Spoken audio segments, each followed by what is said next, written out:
असतो मा सद्गमय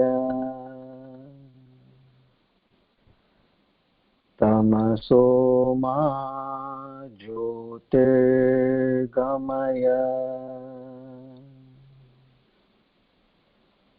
मृत्योर्मा अमृतं गमय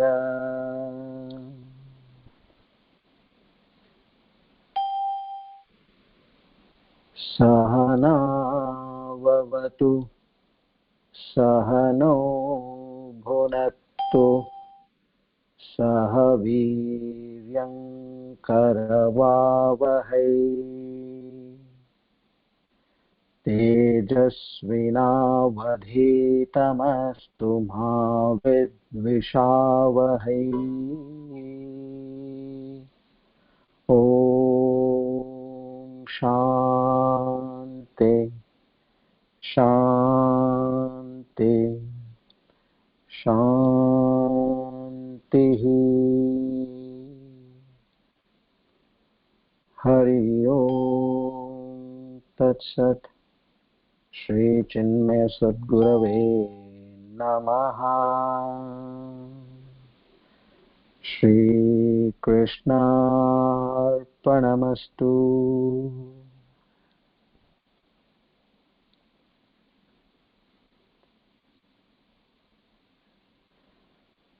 May we invoke the Almighty's blessings and the entire Guru Parampara. We offer our humble salutations to the Almighty and the Guru Parampara.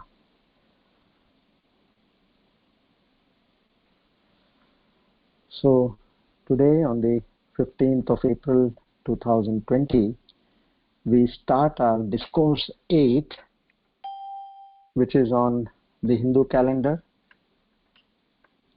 Sharvari Nama Samvatsara, Uttarayana, Vasanta Rutu, Chaitra Masa, Krishna Paksha, Ashtami, and today happens to be a Wednesday.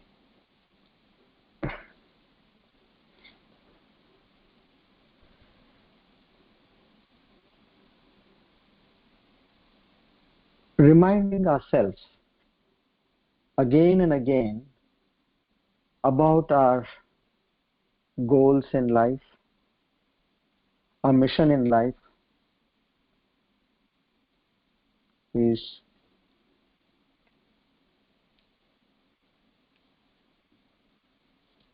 not a wrong thing to do. One should, on a constant basis, keep reminding what needs to be achieved in life. We keep reminding ourselves of small, minute things.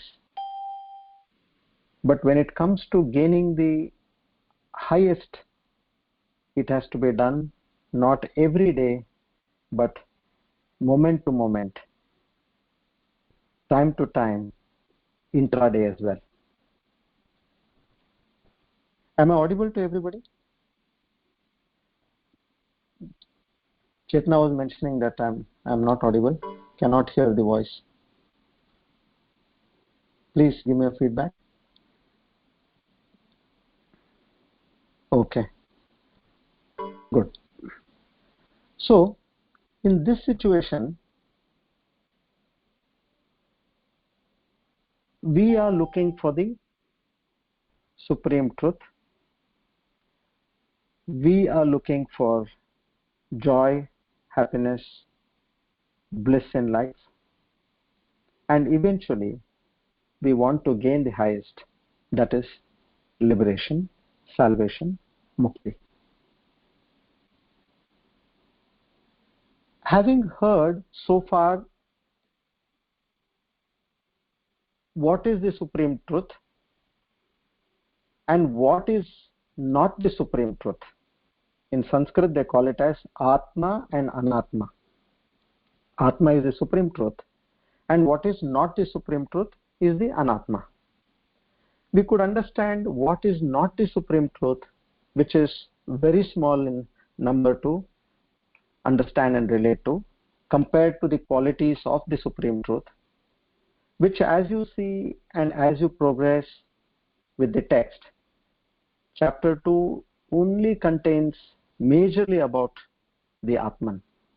Lord Krishna gives the Supreme Truth at one go. So he is in which case going to tell us. But what is not told is what is not the Supreme Truth. And now we will relate and see where our wrong understanding dwells.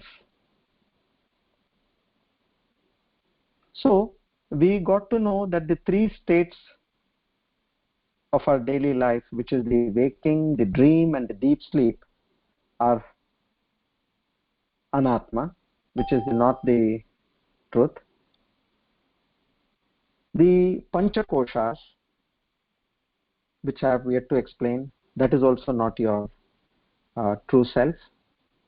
And then we also got to know that the three bodies which we have, the gross, the subtle, and the causal body, are also not your true self.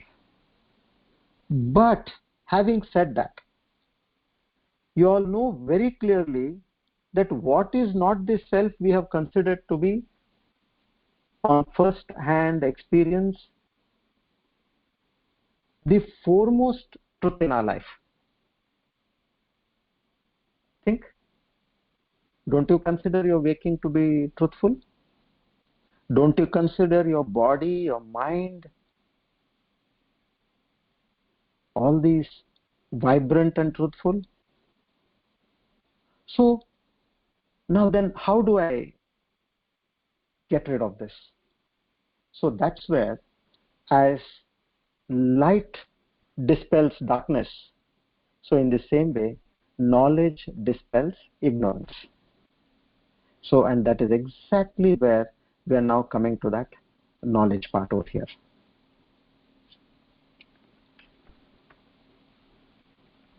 We have heard yesterday, where did this I come from? It just came out of nowhere. And when we started inquiring, it ran away. So in the same way, one needs to keep constantly inquiring. Use your intellect, use your mind, and see, is there anywhere that this I am contributing for the birth of this body, or for the preservance of this body, or for even the death of this body? Is anything happening according to me? No. Then what is exactly happening in one's life? We are just leading our life by our basic instincts, which is also coupled with our past tendencies, our emotions, our desires, unfulfilled desires, and our inhibitions. So we need to move towards eliminating these aspects. And now let's look at the knowledge aspect as well. So firstly, the rightest way to move forward should be accept this humble fact. Yes, there is a mind, there is a body, and there is a supreme power. That consciousness, because of which I'm able to function in this world, the moment it is not there, I'm not there. And this body has come due to the existence aspect, the Sat aspect in this world, and that is the foundation for this entire creation. And start looking at yourself as a Sakshi, as a witness, which we did that exercise. An object is seen by your eyes are seen by your mind is seen by your intellect, and your intellect also is seen by that consciousness. And when we say that that consciousness is the supreme truth, so which means you are able to feel within yourself. Now, to get more and more clarity about that, one needs to understand, one needs to get all doubts cleared, and eventually one needs to meditate on this. Meditation is nothing but telling your mind in the most deepest form or in the most affectionate form that, look, you are not what you have understood, you are this, your true nature is this. And the question comes, how do I perform in this world? That is a big question. So yesterday I gave a simple example about a businessman who went and met a sadhu in the Himalayas, who told him that, are you not able to see what's happening in your mind? He said, yes. That's why I'm able to tell you that I'm sad. Then he tells him, you are not the mind. When you can see something, it is separate from you. You are the knower and that is the known. And that is constantly changing, but the knower is not changing. So which means, as per law, when we say as per law of physics, as per law of gravity, as per law of nature, we use all this, right? So as per law of the scriptures, it is not you. So we will now move ahead on that same factor, because these are the real things. When your knowledge, yes, you may get the bookish knowledge. Let us for a while understand, yes, whatever is told is understood, and whatever is understood, you also have no doubts. But the third stage is you should start feeling it. You should start experiencing it. So for that, all what I'm now giving you, these exercises, they will make you really understand and also start experiencing, which is, you have to do it on a regular basis. So once there was a minister of a king. He was traveling in his kingdom, and there he sees a young man who was begging. Now his attention goes towards that young man. He's not a great person, he's a beggar. And he closely observes him. And he goes and he talks to him.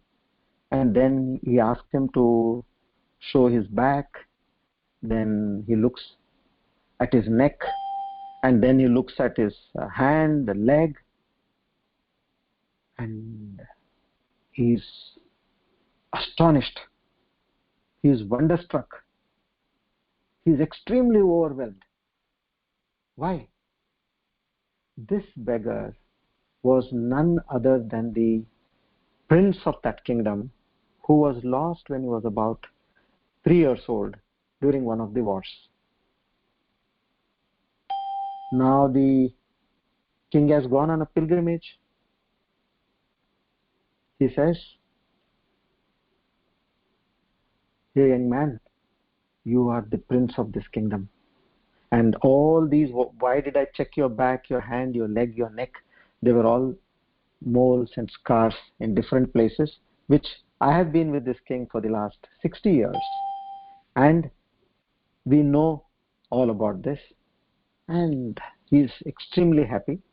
Now he takes him, okay, till the king comes, you be with me in my house. And I'll formally introduce you to the king and the kingdom. We'll do all that later. But I would want you to keep learning till he comes, because it's those days when they used to go for a pilgrimage, it could take anywhere between 6 months to a year to come back.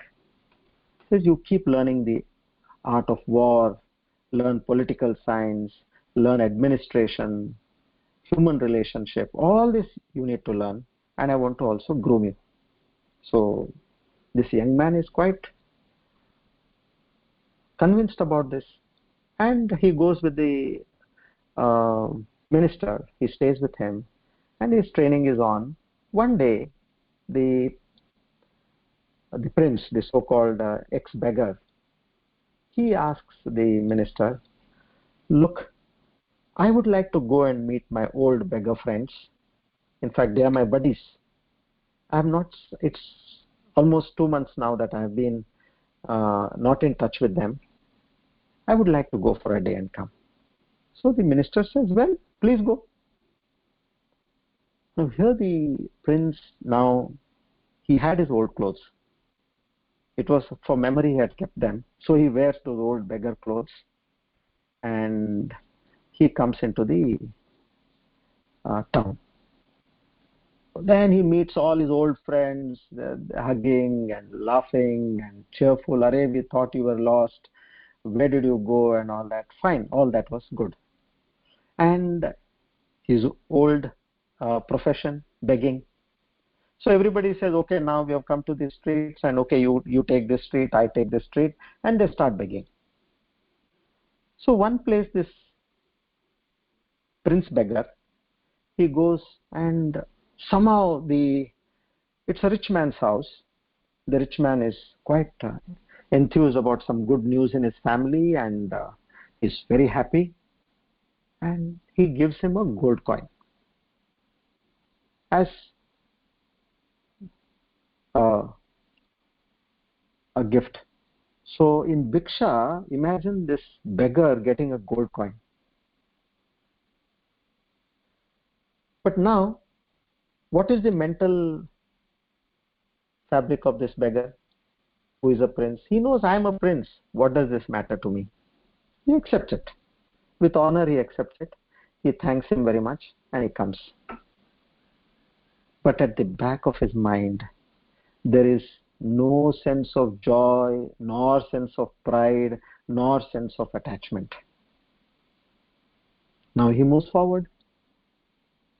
There he sees there are a few women. Probably some friends had come to the friend's home, and about 4 or 5 women are there. He goes there and he bhikshande, he begs. Now all those women, they start yelling at him and giving him taunts. You rascal, you are a young man, you look to be hale and hearty. Is it not shameful that you're begging over here? Can't you go and earn somewhere? Like they literally demean him and they say, get out from here. You don't deserve any alms. Now see the mindset here again. This person, the prince, he is not at all disturbed by this. Why? He knows his true self. I am a prince and I'm just doing this. So he has actually distanced his mind from his body. Can you make out? That is only when it is possible for him to actually not get to the highs and lows of life. And that could only happen because he was functioning in this body and mind, not as a beggar, but knowing his true self as a prince.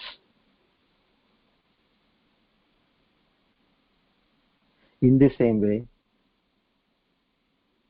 we all as jivas, we have a body, mind complex, and we in the true sense are of the nature of the eternal. Just that ignorance factor, we have not known our true self. Once we come to know, understand, and manifest that particular truth in yourself completely, till then we are in the state of a beggar. The moment we manifest that truth, we become a prince or a princess.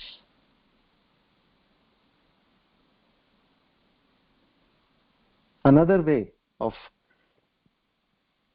behaving in this world, complex world, don't you see an actor or an actress? Now the actress, she goes for shooting, and there they give her the script for the day. They say, here you're the queen of this country. Okay. The costume fellow comes, the makeup artist comes, then the assistant director, then the script writer, everybody come, they start training her, they start dressing her up. And she acts. Whatever is told, whatever is said to be done, she precisely does that. And at the end of the day, pack up and she's gone home.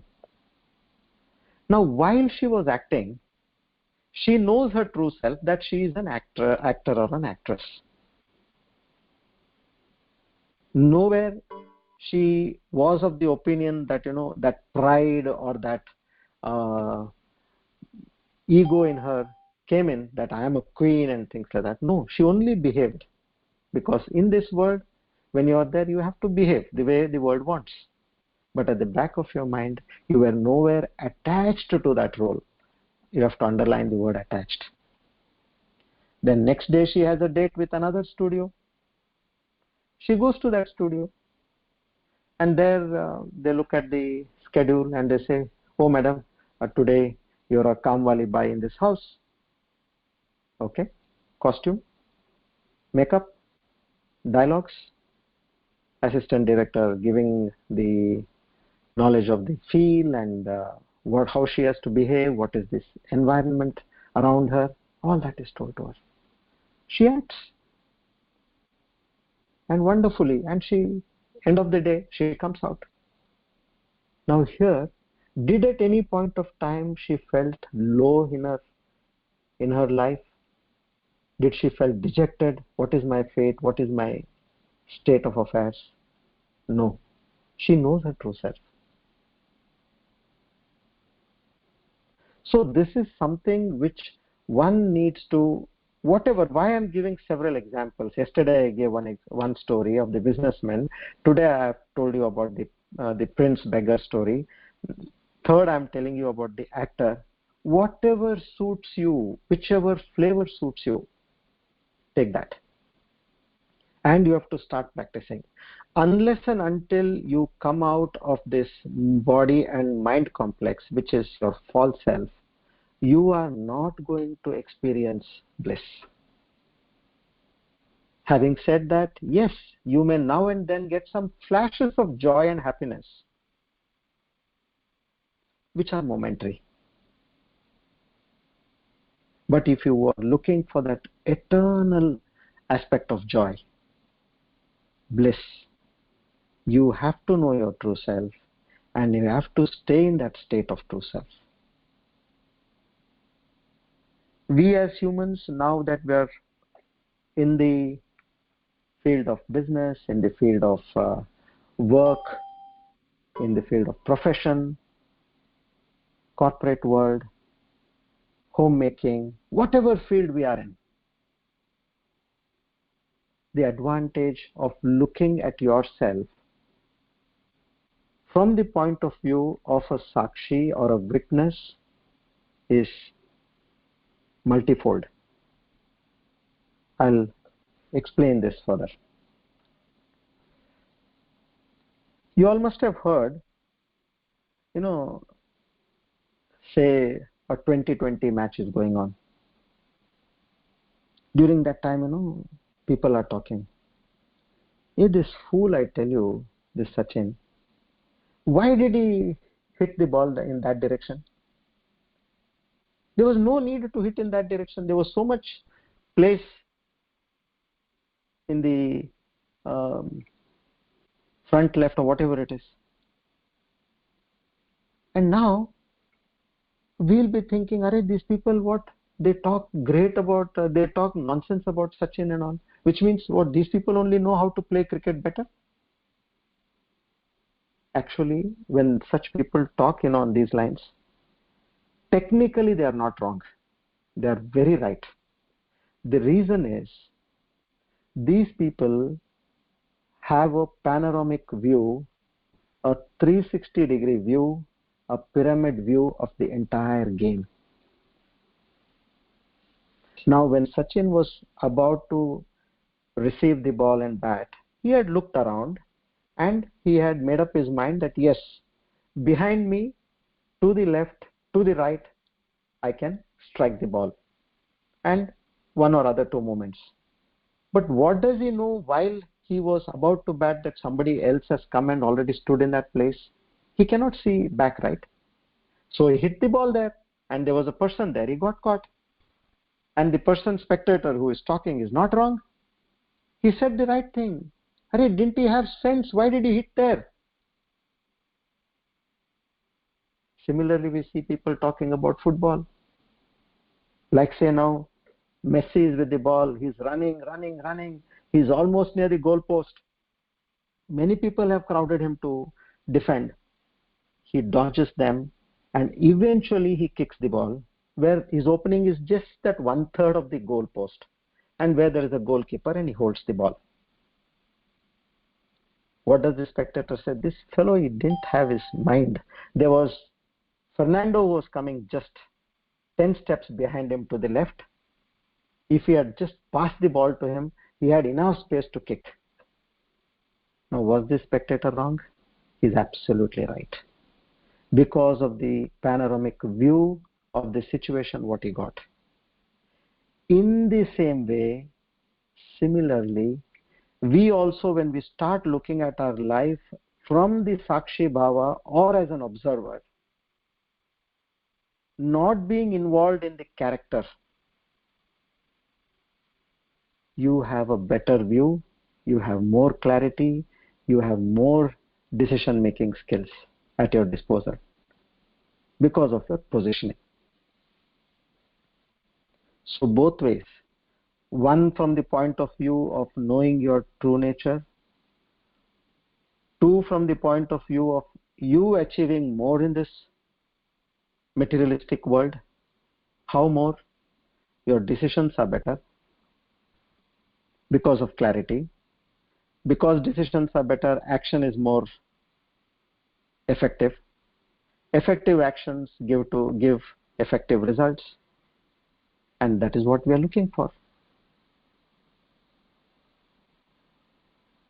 And apart from these two, the biggest advantage also is that you are not bound by the karmic principle, the law of karma, which we will study in the next chapter.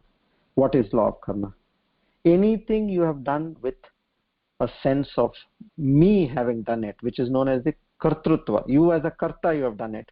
You have imbibed that kartrutva. I am doing this. You have to bear the good or bad of it, and you may have to take any number of lives to enjoy the results, good or bad. That is the law of karma. So by this Sakshi Bhava, you are not the karta, you are a Sakshi. So likewise, our mind is now dominating in our life. We are too much engrossed with our mind. We need to make consciousness as the dominating factor. And when you move to the level of the consciousness, you automatically become a witness or a Sakshi.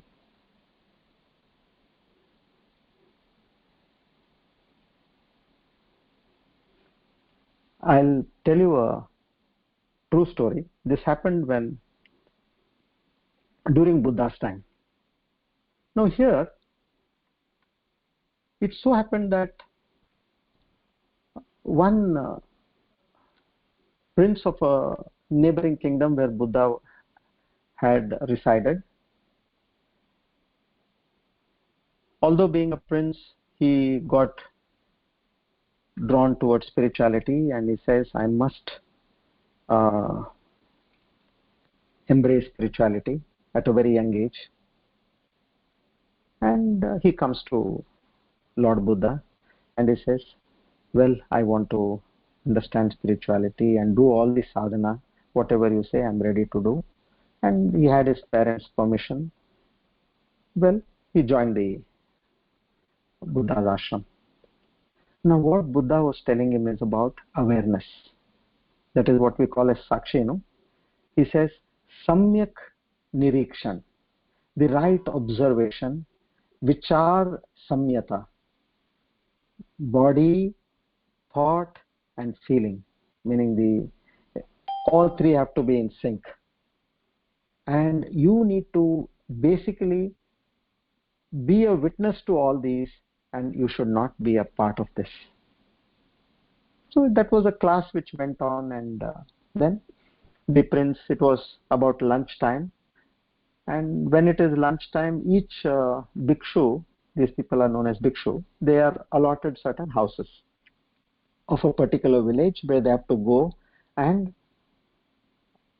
beg alms and come back to the ashram for study. Now this bhikshu goes to he's on his journey to a village. First time he's going for bhiksha. And as a prince, like he was thinking, if I get to eat so and so sabji and so dal and this kind of a roti and some dessert, everything is just thinking. So it's all it's going on in his mind. And he comes to the house, he enters the house, and there is a young lady who very devotedly receives him and says, Bhikshu Maharaj, please come in. And she offers water to clean his feet and hands and makes him sit for lunch. Now what happens? Lunch is served. And as the lunch is being served, he's getting to see each and every dish, whatever he had thought while coming on the way, it was exactly those dishes there. He says, my God, what a coincidence. Everything is to the T. He enjoys the meal. And then while he's almost ending the meal, as a prince, he is habituated to having a nap. So he says, Arey, where can I have this nap? Wish it was I had a chance. And he's just thinking about that. He finishes his food and he washes his hands and is ready to go. Now that young lady, she says, Bhikshu Maharaj, you have come from a long way. Why don't you take a nap? It's a small house. There is one cot there and one chula, and there's nothing else, no other furniture there. That's all. And he says, wow, great. And he actually wanted it to, because the meal also was good, food was good. He takes a nap. While he was having the nap, or taking a nap, his mind, it says, my God, I was a prince. Now where am I sleeping now? I have no roof, nor a shadow. I'm sleeping on someone else's cot. And he just talks about his condition. Then the yuvati, that young lady, she immediately says, oh prince, don't worry. None of us have a roof above us or a shadow of our own. We're all come here and we leave this place one day. Nothing is there of our own over here. Don't worry. Now the bhikshu, he gets up. He's just in a daze, he's alarmed. He says, this can't be a coincidence. Okay, the recipe is fine, the nap part is fine, but me thinking exactly about no roof and shadow, this cannot be. And he tells, hey madam, what is this? How did you come to know what I was thinking? Now this lady says, I too have been a disciple of Lord Buddha, and I have practiced meditation very deeply, and with his guidance now I am able to completely drop my mind. So my mind has become empty. And when my mind is empty, I am only able to see others' thoughts. Oh, he's extremely astonished. He offers his prayers to her and he leaves the place. Now comes the interesting part. Now the bhikshu goes to Buddha, this prince turned a spiritual seeker, And after offering his pranams, he says, "Hey Lord, please don't send me to that home tomorrow." He says, "Why? What happened? Any problem?" Then he says, "Look, I'm being honest with you. That lady is in youth and she is beautiful. I got all sensuous desires in me. Now I go tomorrow, she'll be able to read my mind. And I don't want to go there." Now Buddha says, take up this as a challenge, as your sadhana. I will tell you how to go. You have to go, there is no choice. You have a wonderful place to do your sadhana now. And he guides him. What should be the way you have to go? He tells him, go in a fully alert manner with mindfulness, scanning all the thoughts that enter your mind. Keep observing your thoughts meticulously. So, see, a staunch spiritual seeker, he says, yes, Lord Buddha, I am taking up this challenge. And he sets his journey now. Now, when the food thought is coming, he is fully alert. No food thought. And he's just feeling his breath and his body at a distance. He's able to bring in that split within himself of the doer is different, the observer is different, the karta is different, and the witness is different. Now, in that state, he completely remains in himself, finishes his bhiksha, offers gratitude, thanks to the young lady, and he comes back. And he tells Lord Buddha about his experience, that how I was alert and my thoughts would stop. And then he said, when thoughts stopped, I say that karta is different, meaning the doer is different and the witness is different. Friends, this is not a story. This is what has actually happened. And like this, there are several people who are following this path and who are able to distance themselves. It is nothing but practice. We practice so many skills, right? So this is also one of the practice. What happens when you are able to distance your body and mind from your true self, that is the consciousness? You may be in the midst of lot of chinta, worries, but worry is not touching you. You may be in the midst of problems, but problem is not touching you. You may be in the midst of thoughts, but no thought will touch you or disturb you because you are different. We have to learn to become the witness of the thoughts, and that is one of the key goals to move forward on the path of spirituality. An ordinary person has only thoughts. A sadhak like us will have thoughts and the sakshi bhava parallelly. Once you have learned this and you start practicing, you will have now thoughts, another time sakshi, and again you have thoughts, another time sakshi. But the siddha, who is achieved a certain level, he will have only sakshi. He will have nothing else. So our journey starts from being an ordinary person to becoming a sadhak, and from there moving forward to become a siddha. Siddha Purusha, what we call it, that way.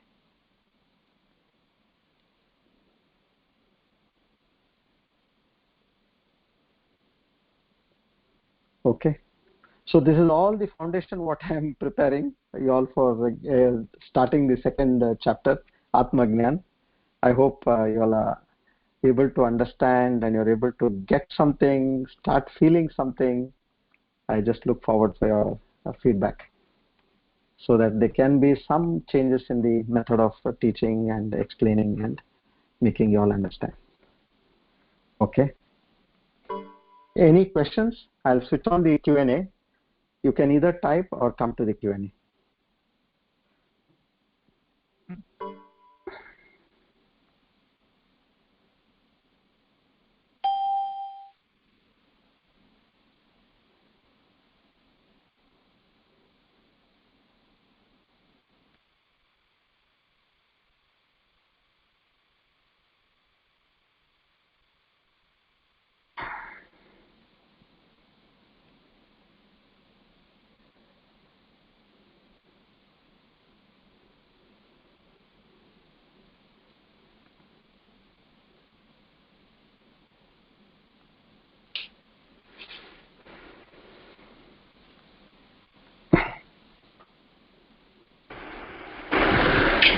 Is this Varsha? Yeah.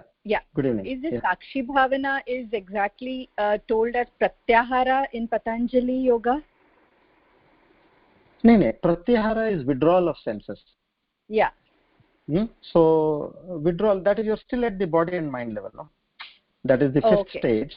That is the fifth stage. Yeah. So it is still not. Then you go to dhyana, dharana, and samadhi, the sixth, seventh, and eighth. So you are still at the body and mind level. You are trying to withdraw yourself. Yeah. Okay. Yeah. Okay. Thank you. Thank you. Okay. Yeah, Shamli. In the beginning of the session, you said that am I contributing to the birth, preservation, or death of this body? And the answer is no. Okay, that's what you had said. So correct. I understand that birth and death, definitely I'm not contributing at all.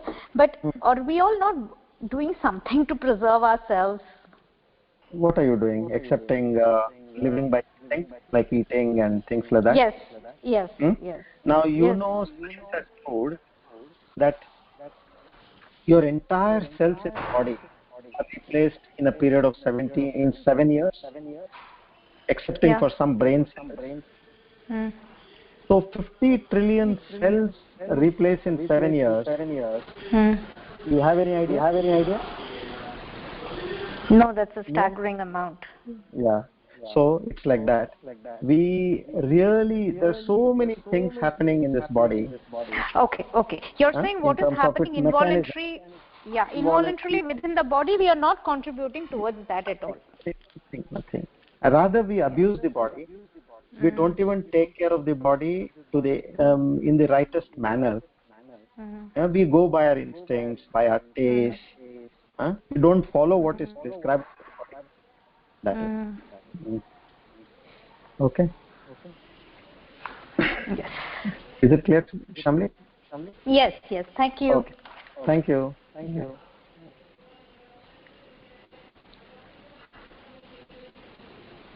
Any other questions, please?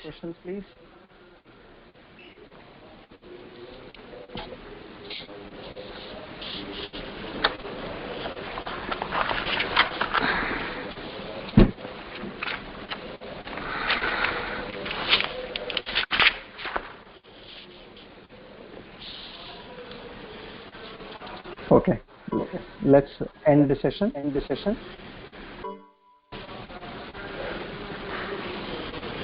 Oh, Shamli, I think you need to unmute. Okay, sorry, I'll do it right now.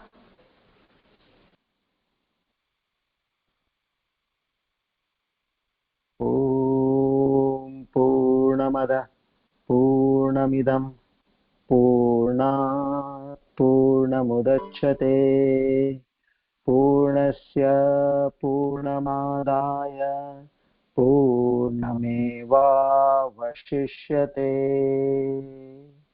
Om Shanti